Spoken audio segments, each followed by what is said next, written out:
సారి ఆదిలాబాద్ జిల్లాలో బంగ్లాదేశ్ దొంగలు హల్చల్ చేస్తున్నారు. ఆ వార్త మీద ఫోకస్ చేద్దాం. గత 9 సంవత్సరాలుగా దేశంలోని వివిధ రాష్ట్రాల్లో చోరీలకు పాల్పడుతోంది ఈ ముఠా.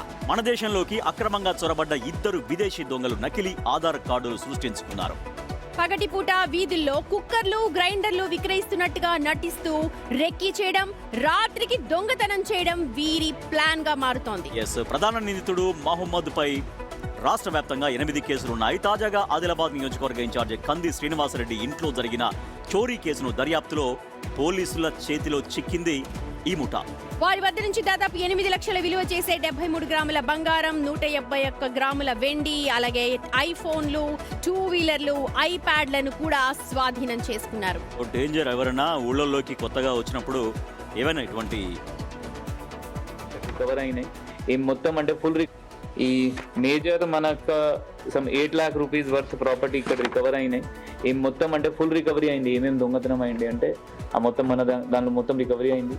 సేమ్ నాగ్పూర్ కూడా ఫుల్ రికవరీ. నాగ్పూర్లో ఏం దొంగతనం చేశారు అది ఫుల్ రికవరీ అయింది. ఎంపీలో భోపాల్లో ఒక బైక్ రికవరీ కూడా అయిపోయింది. ఇంకా కొన్ని కేసెస్ యూఐలో ఉన్నారు, ఒడిశాలో, అది కూడా వాళ్ళ కన్సర్న్డ్ డిస్ట్రిక్ట్కి, స్టేట్కి పంపడం జరుగుతుంది. ఒడిశాలో, ఛత్తీస్గఢ్లో అండ్ ఎంపీలో. సో వాళ్ళు కూడా పీటీ వారెంట్ వీళ్ళకి చేయొచ్చు. ఒక సంవత్సరం కాదు, 2 సంవత్సరాలు కాదు, 9 సంవత్సరాలుగా వాళ్ళు బంగ్లాదేశ్ వాళ్ళు అక్రమంగా దేశంలో రావడమే కాకుండా మొత్తం అన్ని చోట్ల తిరుగుతూ ఈ రకంగా అంటే ఇందాక మనం చెప్పినట్టుగా గ్రైండర్లు అమ్మినట్టుగా లేకపోతే పగలంతా కూడా ఒక డిఫరెంట్ అటైర్ లో మొత్తం అంతా రెక్కీ చేసుకోవడానికి ఈజీగా ఉండేలాగా వాళ్ళు చాలా ఏంటంటే చాలా వరకు ఇది హెల్ప్ అవుతుంది వాళ్ళకి. ఇప్పుడు గ్రైండర్స్ కావచ్చు, మిక్సీస్ కావచ్చు, లేకపోతే ఇంట్లో ఏదైనా వస్తువులు పాడైతే అవి రిపేర్ చేస్తామని ఇంట్లోకి ఎంటర్ అయిన తర్వాత వాళ్ళు మొత్తం ఇల్లు పరిసరాలు మొత్తం వాళ్ళు స్కాన్ చేసేసుకుంటారు. ఒక ముఠా ఉంటుంది, వాళ్ళకి తోడు ఇంకొకరు ఉంటారు, మొత్తం అంతా ఇన్ఫర్మేషన్ వెళ్ళిపోతుంటుంది. సో అందరూ కూడా జాగ్రత్తగా ఉండాలి. మన ప్రతినిధి సాయి కిరణ్ మరింత సమాచారం అందిస్తారు. సాయి కిరణ్, అసలు ఈ ముఠా ఎట్లా పట్టుబడింది, ఎప్పుడు పట్టుబడింది, వీళ్ళపైన ఎట్లా నిఘా పెట్టారు?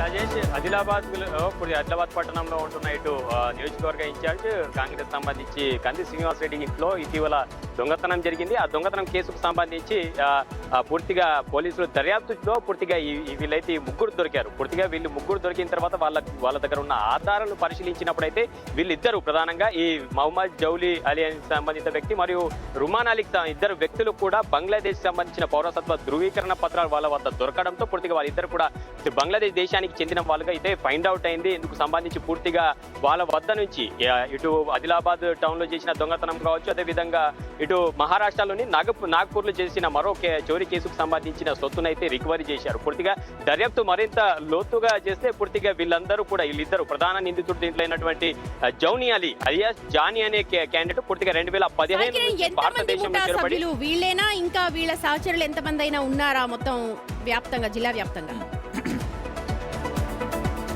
సుమతి, వీళ్ళందరూ మొత్తం 12 మందితో కూడిన ముఠా ఇదే బంగ్లాదేశ్ దేశం నుంచి అక్రమంగా చొరబడడం, పూర్తిగా దేశవ్యాప్తంగా ఆయా చోట్ల అక్రమంగా నివాసం ఉండడం, అక్రమంగా పూర్తిగా డూప్లికేట్ ఆధార్ కార్డులు ఏర్పాటు చేసుకుని నివాసం ఏర్పరచుకొని ఇలాంటి పూర్తిగా ఏదైనా వస్తువులు వీధులలో అమ్ముతున్నట్టు నటించి మరి దొంగతనానికి పాల్పడడం. ఈ ముఠా మొత్తం 12 మంది ఉన్నారు. ప్రస్తుతం అయితే 2 దొరికినారు. మరో 10 మంది ఎవరున్నారు ఏం లేదనేది దర్యాప్తు అయితే చేస్తున్నారు. ప్రధానంగా వీళ్ళిద్దరిపై కూడా ఎవరైతే బంగ్లాదేశ్ దేశానికి సంబంధించిన 2 దొరికారో వీళ్ళిద్దరిపై కూడా ఇటు ఒరిస్సా, ఛత్తీస్గఢ్ లో గతంలో కేసులు నమోదై వీళ్ళు రిమాండ్ కూడా వెళ్లారు.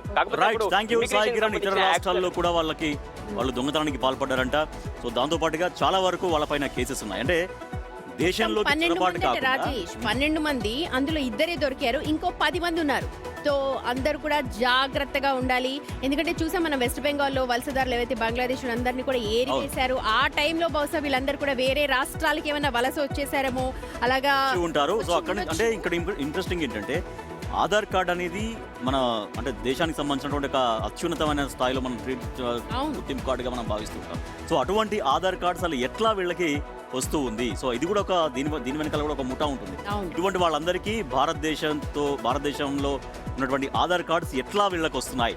తర్వాత ప్రజలు కూడా చాలా జాగ్రత్తగా ఉండాలి. ఎందుకంటే గ్రైండర్లు రిపేర్ చేస్తాము, మిక్సీలు రిపేర్ చేస్తాము, కుక్కర్లు రిపేర్ చేస్తాము, లేదంటే ఇంకేదైనా వాషింగ్ మిషన్స్ కావచ్చు, ఏదైనా వంకతో ఇంట్లోకి వచ్చేస్తారు. తెలుసు కదండి, పొద్దున అందరూ 9 to 10 అందరూ వెళ్ళిపోయిన తర్వాత పెద్ద పెద్ద సౌండ్లు పెట్టుకుని కుక్కర్లు బాగు చేస్తాము, లేదా ఇంట్లో సోఫాలు చేస్తాము, ఇలాంటివి పెద్ద సౌండ్లు పెట్టుకొని తిరుగుతూ ఉంటారు. అందరూ అని కాదు, కానీ ఎంతకైనా బెటర్. ఎందుకంటే మనం జాగ్రత్తగా ఉండాలి, మనం అప్రమత్తంగా ఉండాలి. ఇలాంటి ముఠాలు ఎక్కడెక్కడ ఉన్నాయో మనం అస్సలు చెప్పలేం కాబట్టి సో జాగ్రత్తగా ఉండాలి. ఎందుకంటే వాళ్ళు ఇంటి లోపల దాకా వస్తారు, కిచెన్ దాకా వస్తారు. అంటే ఏంటంటే వాళ్ళు రిపేర్ చేసే వాళ్ళే కదని ఇంట్లో వాళ్ళు కూడా సరే రండి చూడండి అని లోపల దాకా తీసుకెళ్తారు. సో ఎక్కువ అప్పుడే ఒంటరిగా ఉన్న మహిళలు, ఎగ్జాక్ట్లీ పెద్దవాళ్ళు, వీళ్ళందరూ కూడా జాగ్రత్తగా సో బీ అవేర్, జాగ్రత్తగా ఉండండి.